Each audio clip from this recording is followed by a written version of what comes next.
The movie opens in a new world, where God is a human-like entity with feelings, desires, and emotions. He lives in an apartment in Brussels, which he shares with his wife and his 10-year-old daughter, Ia. His older son, JC, was a rebel who wanted to do things his way. Hence, God doesn't like talking about him. Even God doesn't know what to do about puberty. Unlike how he is normally painted, this God is not a messiah or a savior. He is simply a creator who is bored of designing things. Before creating humans, he made cities and towns filled with only animals. But such a world was boring since animals didn't create drama on their own. Hence, God made the first human in his skin, named Adam. After traveling the world, he found a woman named Eve and instantly fell in love. Being the first humans was a bit difficult for the couple at first, but after trying a bunch of things in bed, they finally managed to get Eve pregnant. Their children multiplied over the years, and eventually humankind was formed. One big happy incest family. God watches them learn and grow, but it all gets boring after a while. As time passes, he turns sadistic, someone who gets high by making people suffer. He creates stupid rules like a slice of bread will always fall to the ground with the jam side down, and the line next to you in grocery stores will always move quicker. When the little problems get old, he creates bigger ones like terrorism, global warming, poverty, natural calamities, and so on. Even outside of work, God is a terrible creature, always bossing his wife around and treating her like a lesser being. He is emotionally and physically abusive to his daughter as well. She can move things with her mind, like her older brother JC, but God doesn't allow her to use her powers, jealous that he doesn't have them himself. No one is allowed in his office room, where he keeps files and data about humankind. Until one day, Ia finds the door open and walks inside without her father's knowledge. In the middle of the room is a computer that God uses to control the entire world. Through the computer, Ia discovers the many catastrophes that her father has created. He has taken all of the ladders out of the pools in The Sims. She is disgusted at how he enjoys watching people drown in misery. Hence, at dinner that night, she calls him out for being a sadist. An enraged God whips her with his belt for hours until his anger dies down. By the end of the torture, Ia has had enough. She decides to run away from home, but since it has no doors or windows, she asks her brother for help. When she touches a little statue in her room, it comes to life as JC and explains what she must do next. She should first get herself a bunch of apostles, someone who can be an advocate for her policies and ideas. JC tried 12, and it was too messy, so he asks her to try getting only 6 apostles. To choose the set apostles, she can just randomly pick up 6 human cards from her father's study. Then, JC asks her to write a brand new testament using the apostles and their experiences. That way, Ia can contribute to the betterment of humanity, like JC once did. To get her out of the house, he has hacked the dryer and connected it to the human world. After a long chat, Ia steals the key to the study room from her father and retrieves 6 human cards randomly. Before leaving, she hacks into his computer and sends a text to every living human, telling them the exact day they are going to die. Ia just wants to see the world burn. This brings chaos to the human world. Many people who have less time on Earth leave their jobs and start doing things they always wanted to do. Some eat whatever they like.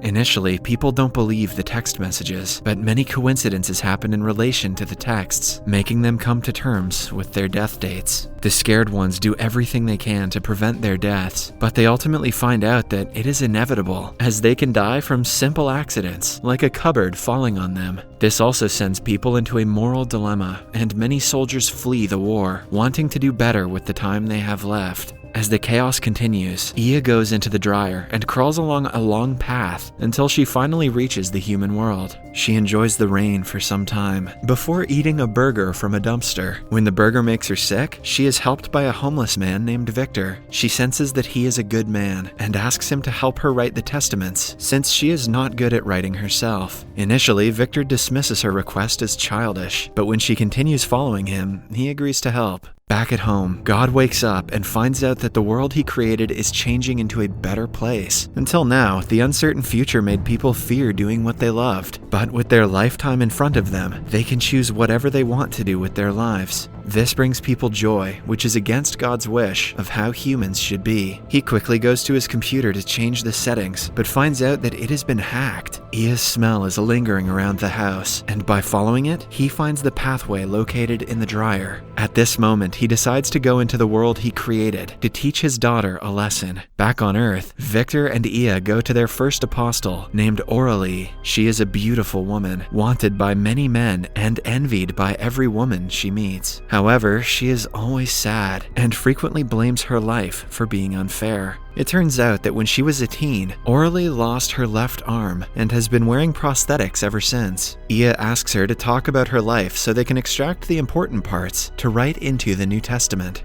Victor gets ready with a pen and a piece of paper to note down Oralee's life lessons. She starts by saying that the most crucial moment of her life was not when she lost her arm, it was when she met a homeless man one day. He told her that life is like a skating rink where a lot of people fall. It was a simple sentence that many people would interpret in the ways they like. However, to Oralee, the sentence gave her life a new meaning. She knows she has already had her fall and has been trying to get up for several years. Ia understands her concerns and asks her to wait for a miracle that is about to happen shortly. At night, Oralee dreams of reuniting with her hand. She comes to terms with her disability and finally gets up from the skating rink that the homeless man told her about. After Oralee, Ia moves on to the second apostle, Gene. In his childhood, Gene loved adventures and always wanted to explore the world. But when reality hit, he got stuck in a 9-to-5 job, dedicating his life to climbing the corporate ladder. When he found out that he has 12 years to live, he didn't want to work anymore. Hence, he sat down on a park bench and hasn't moved ever since. He spends his day looking at things around him and feeding birds.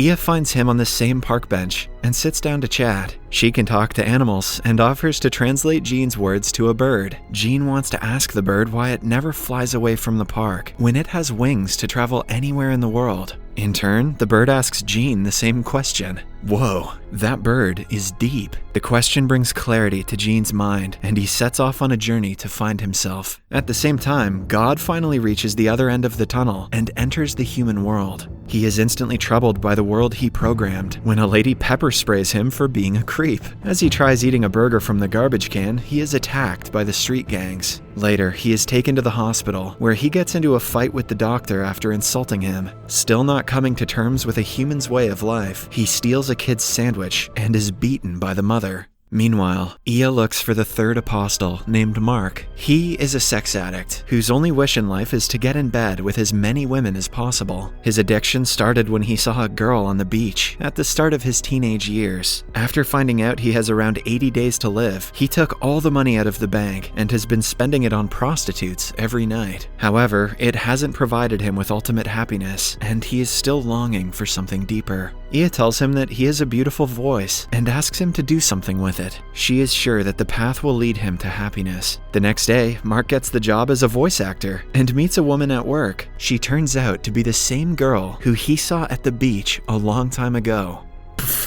They instantly feel the chemistry between them and go back to his place. For the first time in Mark's life, he feels a connection deeper than his sexual urges, and they fall asleep holding hands. In the meantime, God's wife is enjoying time alone without her husband. While cleaning the house, she notices that 3 more apostles have been added to the picture of the Last Supper. Somewhere else, God ends up in a church, thinking that it is the one place he will be respected. But he is beaten for cutting a line to the food. The pastor helps him and feeds him, but God repays his kindness by insulting the man and making fun of his life. Even the calm pastor loses his cool and abuses him. Meanwhile, Ia and Victor make their way to the next apostle, named Francois. For the last week, he has turned into an assassin after finding out that he has 25 years left to live. He thinks that he is not doing anything wrong by killing people, since the ones who die at his hands were supposed to die anyway. One day, he is on a mission when Ia approaches him, asking him to target a specific lady. The lady turns out to be Oralee. Hence, when the bullet hits her prosthetic arm, Francois thinks it is a miracle that she doesn't die. Intrigued, he follows her for the rest of the day and is smitten by her beauty. He falls in love, but keeps on denying it to himself, until one day when he buys Oralee flowers. Gathering much courage, Francois hands them to her, expressing his love. Oralee accepts them, but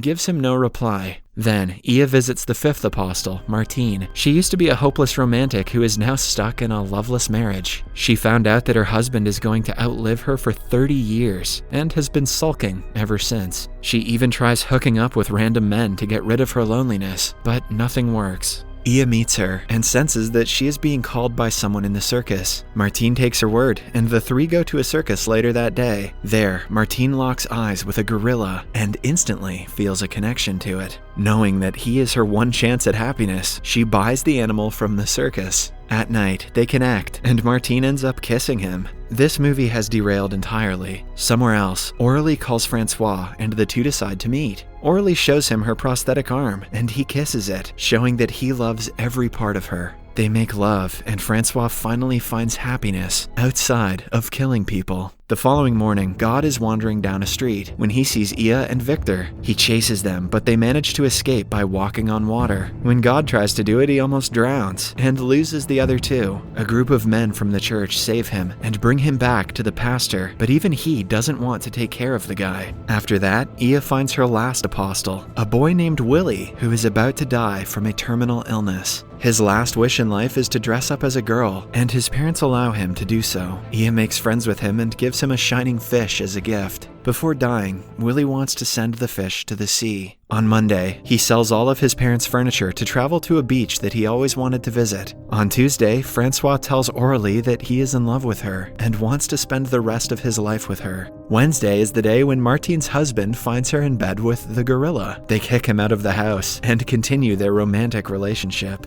Then, Thursday comes, and Mark makes love to his girlfriend for the first time. On Friday, Rebecca Black pops off. Also, Jean follows a flock of birds and reaches a place in the Arctic. There, the birds signal him to a woman who happens to be his soulmate. And on the last day of the week, God is deported to Uzbekistan with a group of illegal immigrants. At the same time, Willie and the others come to the beach, where he sets the fish free. He is only a few minutes away from dying, so the group decides to stay on the beach until his final breath. In the meantime, God's wife enters his office to clean it. She unplugs the computer, which sends the entire world into a frenzy. The airplane that God is in starts to descend towards the beach, threatening to kill everyone. Thankfully, she plugs the computer in again just in time to avoid the crash. She then proceeds to make personalized changes in the world, giving every human the gift of immortal life. The sky is covered with flowers. People can walk underwater with their pet fishes. The rules of gravity can be bent, and the world turns into a utopia where all dreams are fulfilled and everything is possible. Martine has a human baby with the gorilla. Victor publishes the New Testament and becomes a renowned author. Francois is pregnant with Aurélie's child. And lastly, Iya and Willie kiss each other.